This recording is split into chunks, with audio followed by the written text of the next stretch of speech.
It's the fucking Horn Talks About Bullshit podcast. Hello. I'm driving home from school on a Thursday, and I'm not really supposed to be at school on Thursday, but I had to go fucking work on a PowerPoint so I can give a 4-minute present motherfucking tomorrow. It's the last day of my science lab. So yeah, fuck that shit.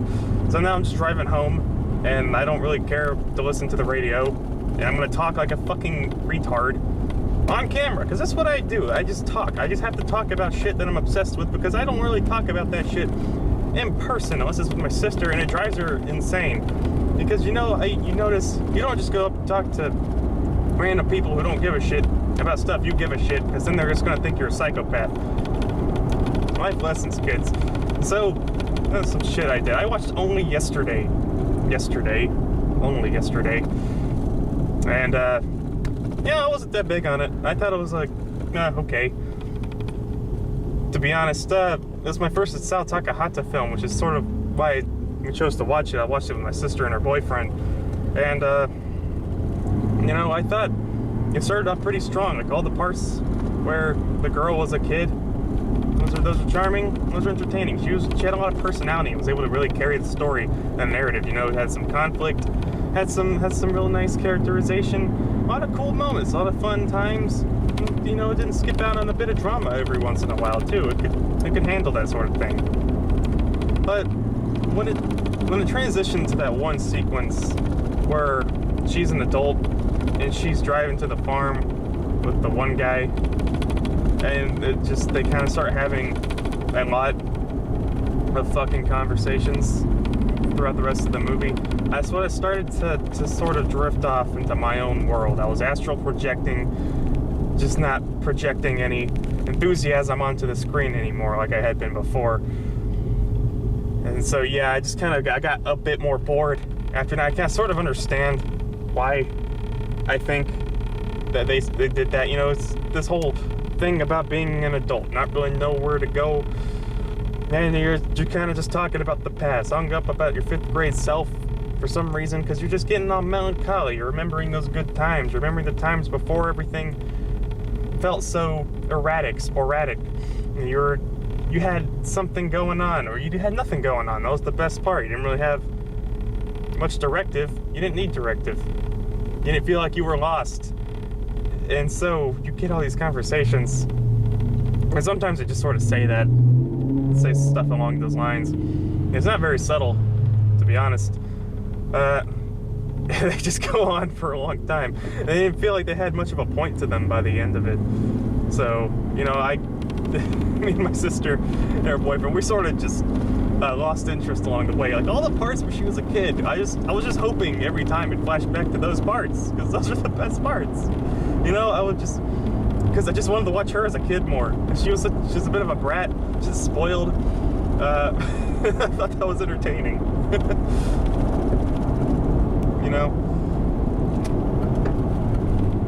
So yeah, that's how that was. I gave it like a 6 on my anime list, just because I didn't think it was like a 7. I think I gave Howl's Moving Castle a 7. I think I like that one more. I don't know. That's hard. It's kind of hard. I felt like Hal really lost her focus at some point. I liked all the parts when she was a kid and only yesterday. That's the other thing about the movie, is that even the parts when she was a kid, I feel like they don't really pan out into anything. Like I don't feel like there was any overarching point to a lot of the stuff in the movie. Like at the beginning, she meets this one boy who plays baseball, and it looks like for a while something's gonna come out of that, but then he just never shows up again. It just sort of ends. And that was pretty disappointing, because they had this build up to this, and then they just never address his existence ever again. And they do something similar later when they start talking about all the girls hitting their periods, and that doesn't really go anywhere. They just sort of talk about it for a while, and I think I understand why these things were presented the way they were. When you really consider the character, she, at the end of the movie, her big thing is that she finally goes and says, I want to marry this dude, And I think something similar happened with the boy. You can infer just from that. And her problem was that she never really was able to take those kind of chances. You know, she didn't know how. Maybe she was too embarrassed. Yeah, she's probably too embarrassed, too insecure. You know, that's the parts that are a bit relatable. You know, she had a lot of good facial expressions throughout the movie that just sold every emotion she had, every feeling. So yeah, that was a big plus. Then in a similar sense, you can look at that with the period thing. That's just about her starting to grow up a little bit, realizing that she's a bit different. She's not the same. She feels a bit insecure about that. She's a little uneasy about growing up. She doesn't really know what to do with her life at that point. And it almost feels a little like too early, you know, because everyone else is good at math. She sucked at math. Everyone else is, you know, starting to get to that point in their life. They're having their periods, and she wasn't. I don't think, you know. So yeah, that's something. I don't know. I feel like those things didn't really pan out much. But there's no closure.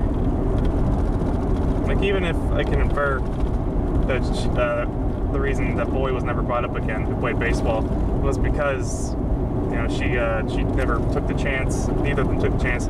I always, like, it never really presented that, though, that she didn't take the chance, because it looked like they were, you know. She, like, she tells him she likes cloudy days, and they both go home smiling, bright, proud. Then there's this whole big metaphor thing where she's like flying, and then there's a heart-shaped cloud thing that like appears over her house, you know, and you get the point. But still, like, nothing comes out of that. Nothing happens in the end. So I just kind of left wondering, like, you know, why? What was the point? Was it important? I don't really know.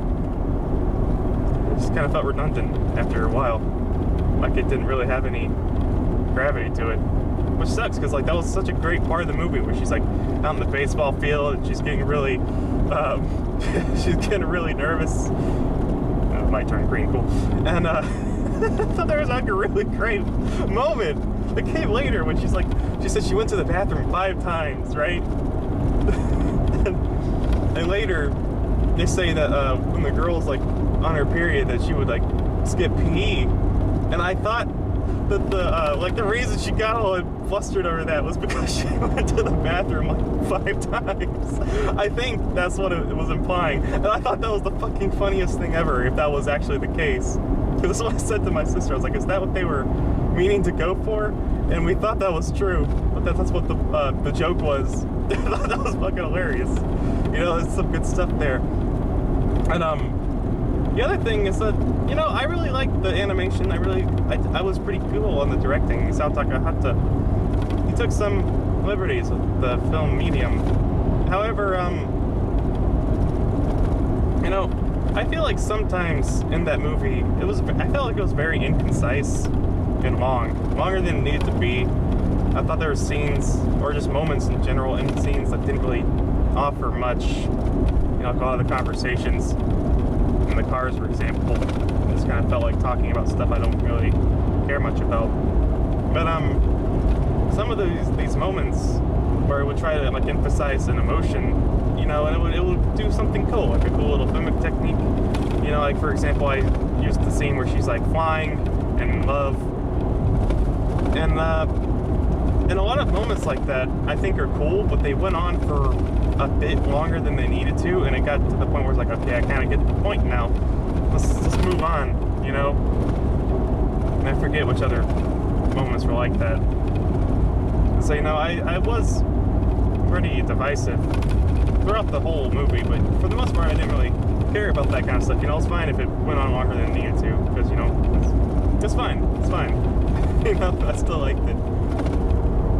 I just really wish there are more parts of her as a kid. I just wish the whole movie was just her as a kid growing up. You know, I feel like the frame narrative of her, like, you know, looking back on herself in 5th grade at an odd time in her life, it didn't really feel as impactful to me, as if we had just literally watched this girl grow up her whole life.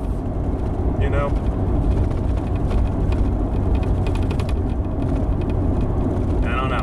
Maybe that could be the case. I don't know.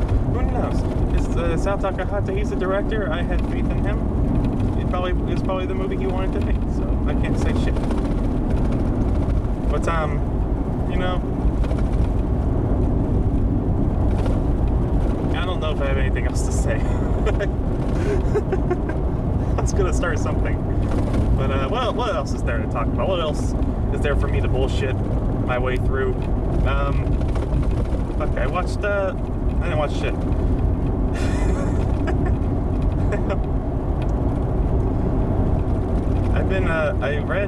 I've been on a bit of a Gunji Ito streak lately. I haven't read one of his things in like a week yet, but I tried Hellstar Renmei, Gyo, and a lot of his short stories.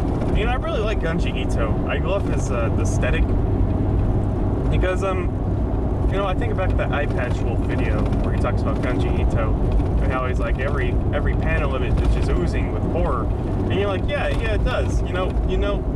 I was talking to some of my friends, you know, like White Wolf, and she said something like, you know, I don't really get scared when I read a Gunji Ito manga. You know, so I don't think it's scary. And I'm like, yeah, I don't really get scared a lot either. But the cool thing about Gunji Ito, I think, is that the art in general, like, it just evokes senses of horror.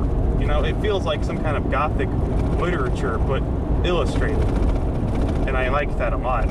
I think that's such a great aesthetic to be adopting, to be putting into practice, because it's very distinct, like Gunji Ito, and two, it does make a lot of these normal panels, just every little moment, feel like there's something to it, you know, like it builds a very, very strict atmosphere, and I think that's really good, you know. And so, like, no matter what part you look at, you still see, like, you can still, like, feel the horror elements to it. And I think that's really, really cool. Really cool. Yeah, really fucking cool. I don't really know what to say. I started up the camera, and now my mind's blanking, you know? Okay. What else is there?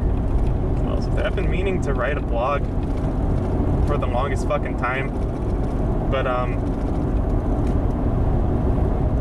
you know, I chose a bad time. I told Nick and Nick V and some other guys in mixed media chat that if I don't have a blog out by this week right now, to fucking kill me. And you know, at the time I was thinking, you know, yeah, I'm gonna get a blog done. I started one. I was rewatching Kare Kano, His or Her Circumstances, the first episode, and I'm gonna start a new series. I want to start a new series called Dissecting Directing, because I think that'd be fucking lit. You don't want to go back to the roots, because back when I first started on Amino, I was always talking about directing a lot. You know, with like that Hunter x Hunter art of the scene thing. Not a good blog. Other blogs I tried, I don't remember because I hate them all. The 5 comedic techniques of Sakamoto Desuka. Fun things are fun. You know, shit like that. Fun things are fun is like one of the few blogs I think I've ever done that is good. And I can look back and see like there's something to it. That I feel like I made a good point. And I illustrated it well. I like ripping off every frame of painting style. But yeah, it's stuff like that. And I wanted to go back to that. I wanted to do Dissecting Directing, because I don't want to do Art of the Scene. I don't really like that name. I think it's lame. I want to change it. So, yeah, Dissecting Directing. A much better name, I think. You got some... Oh my god, this fucking truck. Holy shit. You chose the worst time to be turning into this lane. Wait. Now I'm stuck behind this truck. Oh, he's getting into the left lane, yes.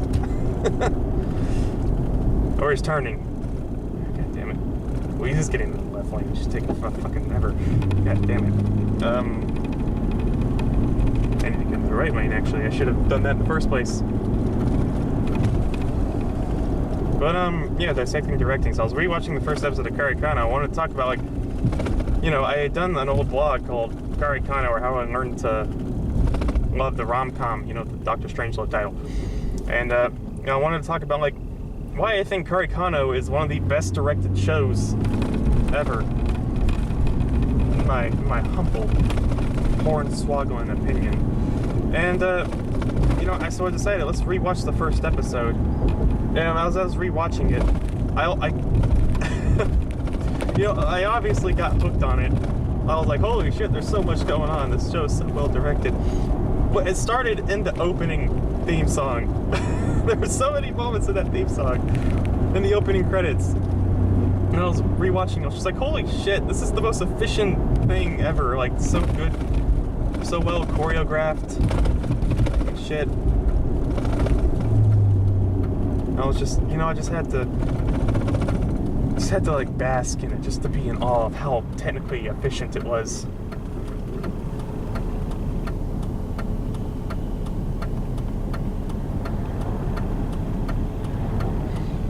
Like, there's one shot I thought it was so good. Like, where it's Miyazawa and her face, and then over top of it, you have these transparent images of her, all these transparent images of her laid over top, and they're all changing to show, like, all the different emotions, expressions, feelings, and stuff within her. All the, it is so cool! It's so fucking cool! I love it! I was just looking at that like, wow, that is such a cool thing. Hideaki Anno, why are you such a damn genius? Like, holy shit, how did you come up with that? That's such a cool thing. Like, I don't know how he comes up with that shit. In other ways, it's just so well directed. I've heard a lot of people say, Kari Kano takes images from the manga and puts them into the anime. That's lazy. It's, whoever says that has not actually read the manga. I don't know if there are ever any parts where it does do that. But as far as I'm aware, I read the first chapter of the manga, which, covers the first episode of the anime. No, it does not. It does not take anything from the manga. Well, that's not true. But I mean, like, it doesn't take any specific images, like actual panels. They'll have panels from the manga, but they're redrawn. They're not actually from the manga. If you say that, you're speaking ignorantly and falsely. You're not speaking the truth. And in my opinion, I think the anime's art is just wholly better than the mangas. The manga, it doesn't look as great to me. I'm not much of a shoujo guy, so I'm not really big on it. I don't think like some of the comedic moments are nearly as good, and I think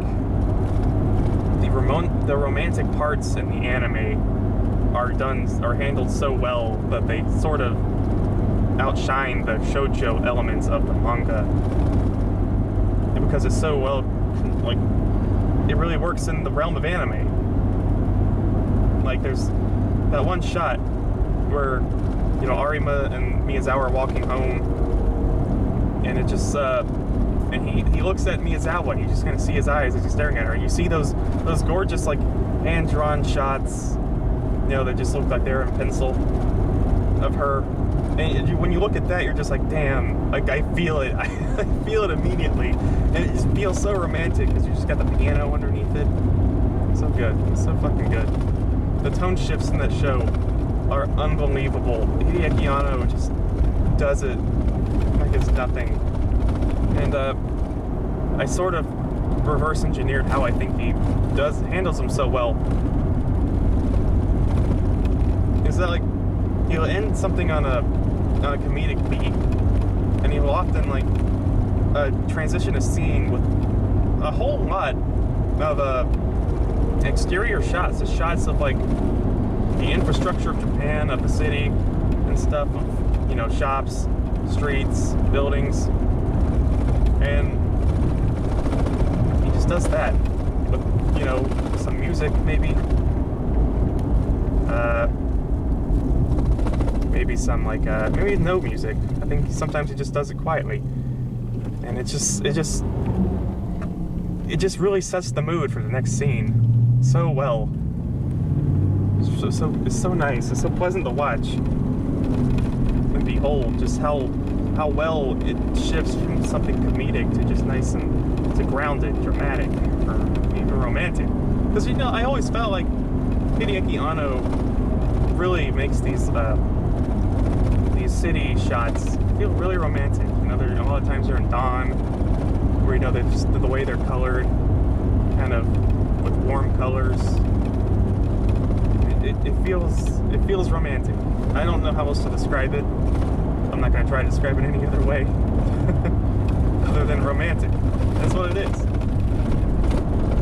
Just like it's just something like he's just so enraptured by the infrastructure of the city. And he just finds something so beautiful and gorgeous about it, novel maybe. So whenever he transitions a scene that way, I always just, it just really sets the tone for the preceding scene. Especially one where I think he uses one of the classical songs that were in the Evangelion. Something Bach, I'm pretty sure, or Bach. I don't know how you fucking say his name. I don't know, I must really like Bach. So something gives me that feeling. Because I believe he used another one of his songs in Love and Pop, which is another movie that I've never talked about. I've never really said much about. Not a lot of people have. I think Go Jesus has a video on it. I've not watched it though. Something about his genius. I think is the title of it. It's Anno's Love and Pop is Genius. And I don't know. I've not seen that video. Maybe I should check it out. Maybe you should check it out. I don't know. Go Jesus is pretty okay. He makes decent videos. Yeah. So let's talk about fucking Kari Kano. I cannot keep on topic either way. I am bullshitting. This is all bullshit. So yeah. Continuing on the track of Kari Kano. What else was I gonna say? I think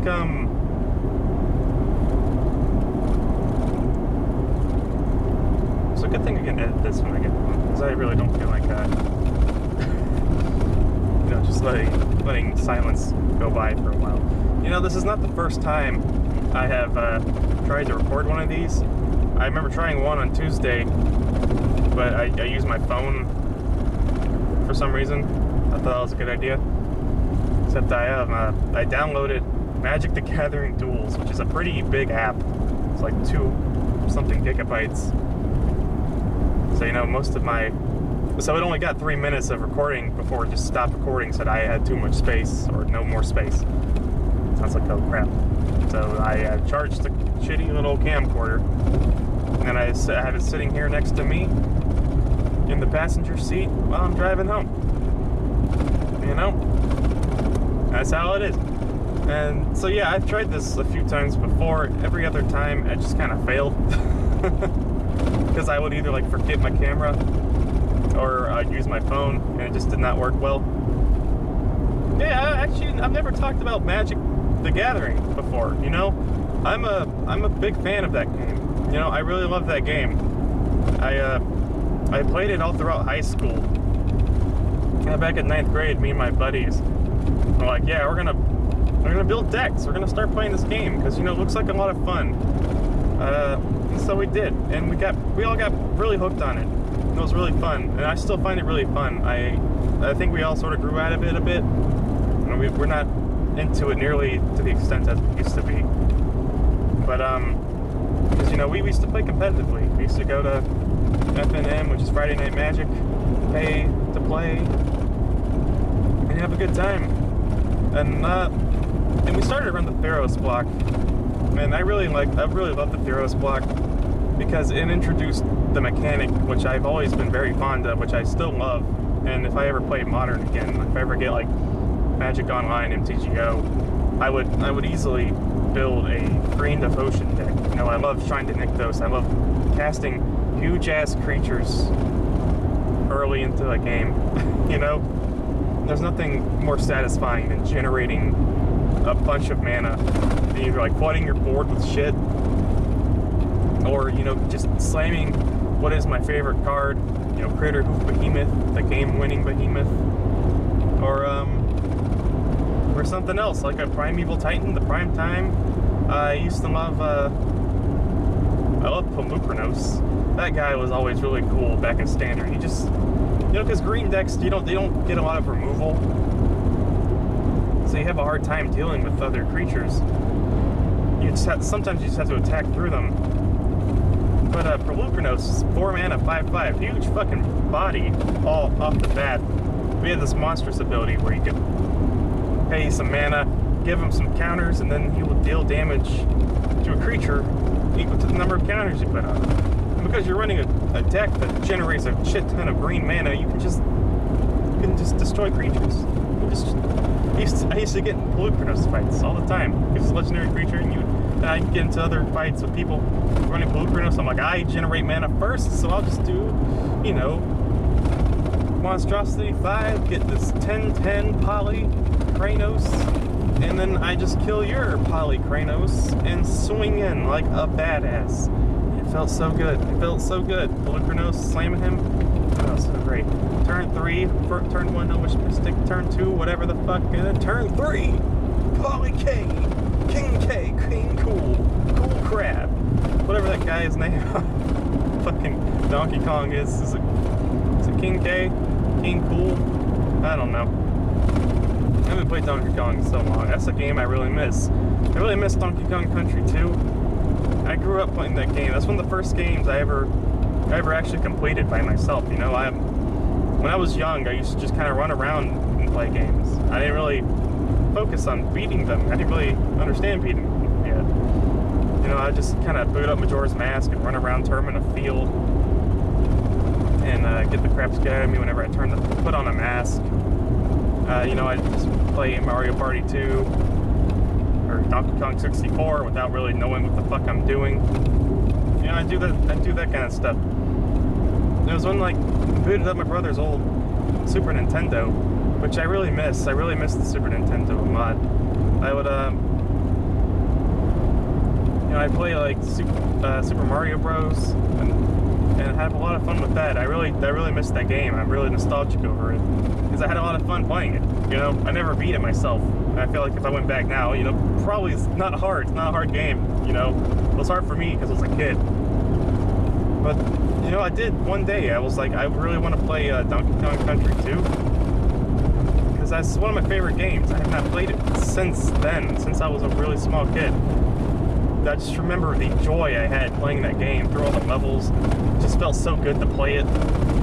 You know, all the animations were nice and smooth, and the controls were good and clean. Oh, so nice. Sorry about these bumps. It's this road. I'm coming up into a roundabout.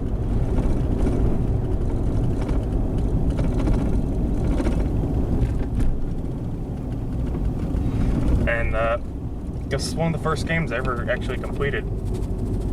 Which is odd, because that game is notorious for having one of the hardest levels. I don't remember that at all, that level being hard. I think I do, actually. It was the one with the parrot, and you're like flying through all the thorns or something. Is it like that? Is it that level? Yeah, that one was a bit of a bitch. It took me a while. But, you know, the cool thing about me being a kid is that, like, I didn't have any concept of, like, frustration yet playing video games, which I would eventually develop. When the Wi-Fi age came around, I became a Call of Duty junkie. And I sort of just never stopped playing, you know? Because, it's just a fun game. I was just having a good time. And the sense of accomplishment I got. You know, I never really talked about that. I never talked about Magic the Gathering. I never talked about my history of video games. I sort of grew out of them. You know, I really miss playing games. Like, when I was a kid, I had all the time in the world to just sink into playing them. Because I didn't have homework, I didn't have school to focus on. And I didn't really have any, like, long-term goals, you know? So I would just play games. I just play them all the time. I remember beating Ocarina of Time on the 64. It felt good. I remember beating Dark Souls for the first time. Shit, yeah, that was great. I used to suck dick at Dark Souls. I'm getting better at it now. Because I used to play Call of Duty, right? Modern Warfare 2, one of my favorite games.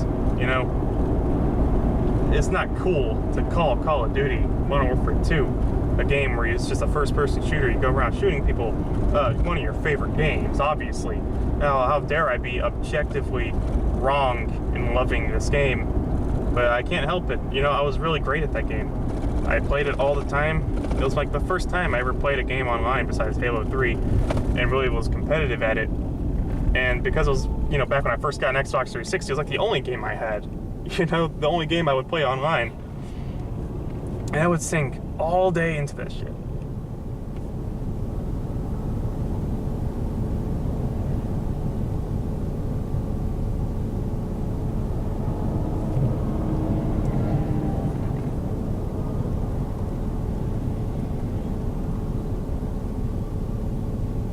And so, you know, I enjoyed that. I never made it to 10th Prestige, you know. Never did. That was always one of my goals. You know, it's sort of an artificial thing. It doesn't really give you much of a reward for doing so. You just kind of get to have it. It's sort of just an incentive to sink more time into the game. You know, I was fine with that because I enjoy playing the game. And I always get like a nice sense of satisfaction whenever I go back, work my way up the ranks. Because, you know, like, I've always been someone to start games over a lot, you know? Like, when I play something like, fuck, what am I thinking about? Let's say, like, Dark Souls. Say Dark Souls. You know, I made a lot of characters in Dark Souls, because, you know, after a while, I just sort of get bored of playing the same character. I have, like, a lot of different Minecraft worlds back in the day when I played it on 360 with my friends. Because, like, I just, after we set up Civilization, like, once we hit, like, a bunch of diamonds, set up, like, a bunch of cities, I'd just be like, I'm fucking bored. I want to start over. I want to do this whole process again, you know? That's sort of how I play games. You know, I sort of just kind of live to complete it, get everything done, and then just start over, you know? Like, Majora's Mask, my favorite game, I had it for the 3DS because I you know, didn't really want to hook up my N64 again, and I could take it to school on the 3DS. I'd play it all day, and I eventually I just had the whole game memorized, like everything to do to get 100%. I just had it all figured out in my mind. I could just do it. That's all I did. I made, like, in the span of 1 month, 3 different accounts. Not really accounts, but, you know, 3 different slots, and just went through and 100% of each one of them, just because I could, just because I wanted to. You know, I wasn't trying to get, like, a speed run record. I just wanted to. Like, it's just fun. To me, it's just fun to get everything in the game.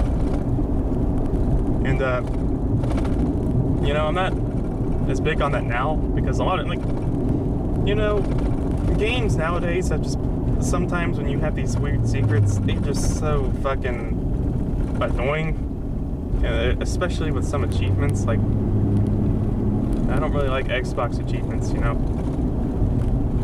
I think they're kind of lame. They're sort of boring, useless. But I do kind of like going after the achievements, just because it gives me some sort of satisfaction, even if it's not really genuine achievements. But, like, some of them are just so fucking lame. Like, you know, like, boot up the game, create a character, do this and do that, like those smaller guys. It's not like Bella Lugosi. But then there were some which actually did kind of have a challenge. You felt, like, pretty good getting it. Like, beating all of Halo 3 on Legendary. Fuck yeah, I did that, and I felt fucking proud. I felt like a true boy. Me and my friend beat it on Legendary. It took us weeks, man. That fucking Cortana mission was hell. Fucking hell. And we eventually did it. You know, shit like that. I felt like there's an actual achievement to that.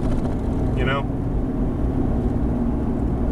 And also, but like other things, sometimes you play a game and the achievement is just fucking stupid. Like, do this at this do, and then that blah, and then la la la la. And it's like, what the fuck? You know how much time that would take? How much time that would take just to do this dumb thing that gives me, like, nothing but a fucking achievement on Xbox? Fucking 40 gamer score? Fuck that. I want to be doing cool shit, you know? But then it's just like, then it just bothers you every time you look at your achievement. Like, I could go do that. I could go get that achievement, but it's not worth it. So it's never gonna be complete. Never gonna be complete. You know? I remember one achievement in Dark Souls 2, which is like have every pyromancy or something, or do this in the the multiplayer thing. But of course, the multiplayer fucking sucked. And, you know, trying to do that multiplayer thing, which is like, you have to like win a shit ton of games just to get this, like, some pyromancies. I was like, yeah, no, fuck that. That is lame. I'm not doing that. That's too much work. And it's not even fun, you know?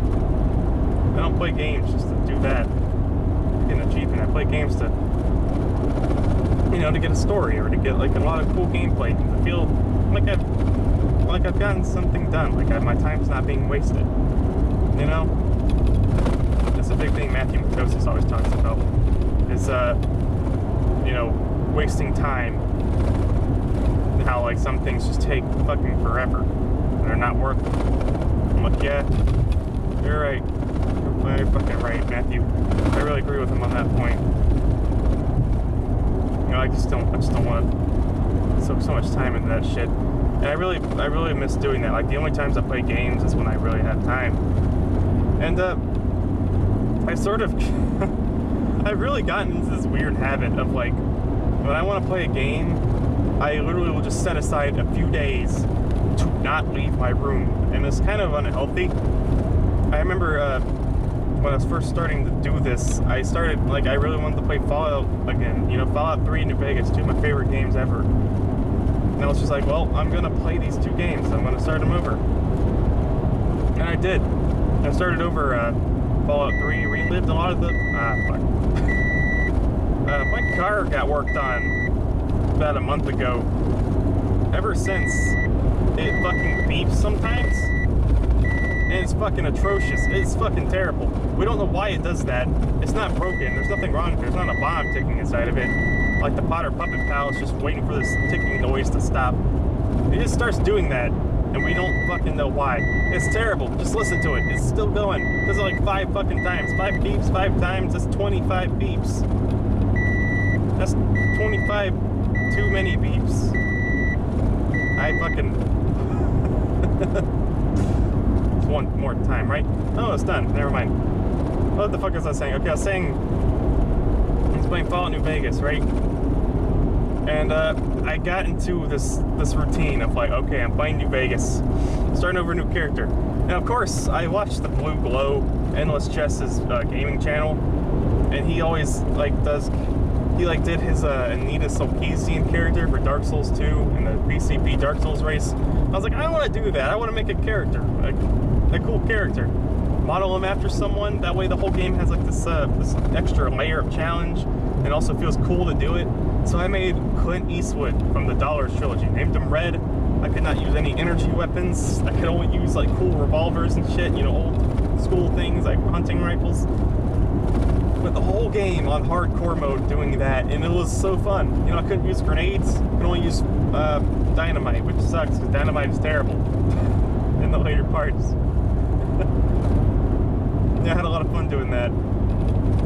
And my schedule for playing the game was like, I wake up at like 9 or 10 or 11, depends on the time I went to sleep. I'm more of a night guy personally. I stay up late because I don't like the day. I get more stuff done at night. So I'd like wake up and start playing the game, and I go literally until, with very few breaks and not even a lot of food being eaten in between, I would go till about 5 in the morning, and I'd fall asleep, wake up, and do the same thing. Sometimes, you know, 3 or 4 in the morning. It really depended on how tired I was, or if I felt like playing anymore. I'd literally just do that for days. Or like, and the cool thing was that I got a lot of shit done. You know, I was replaying Fallout 3 and I was doing that fucking schedule.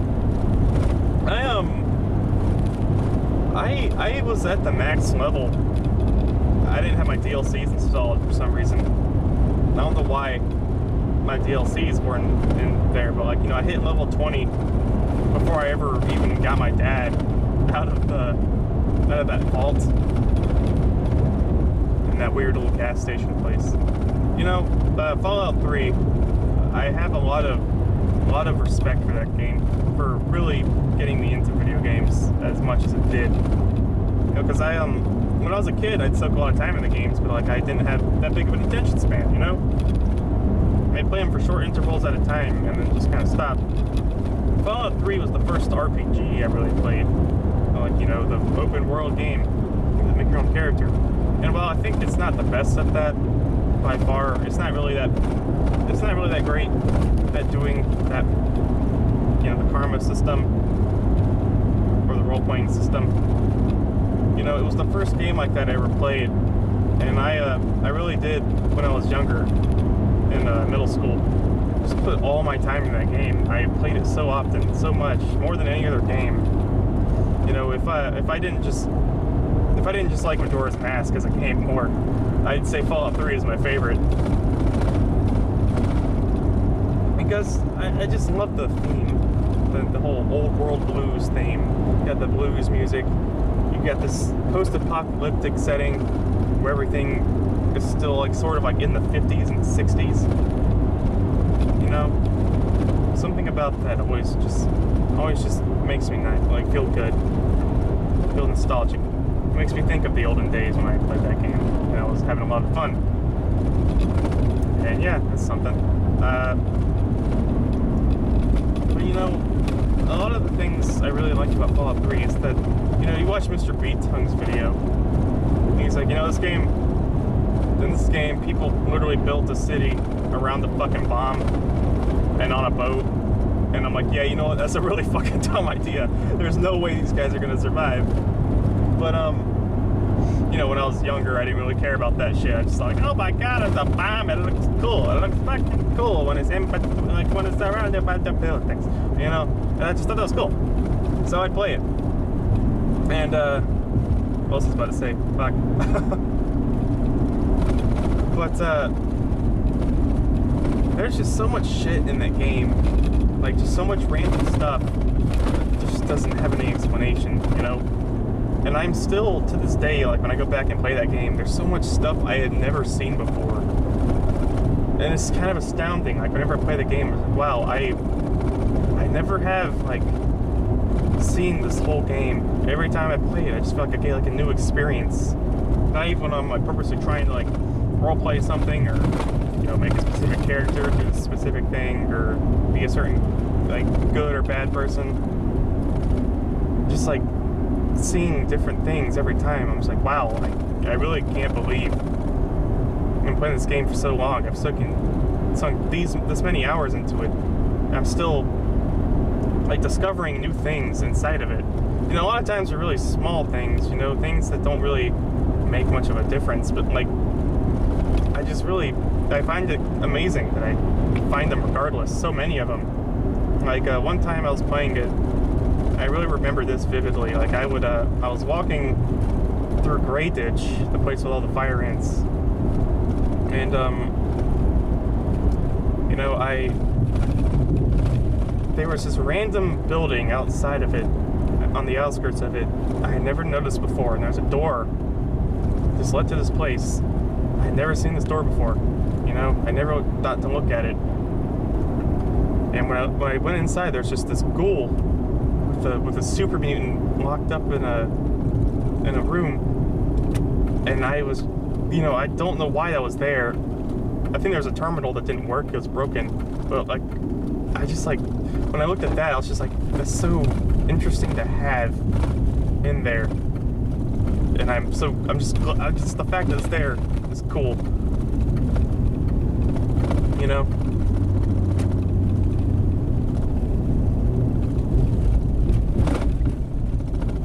So that's something. I'm approaching on my house now, so I'm sort of trying to figure out a place to wrap this up. But, like, you know, that's always been one of the appeals of Fallout 3 to me, was the fact that, like, New Vegas really revels in the fact that it explains, like, how this world works. You know, that's one of the great things about New Vegas.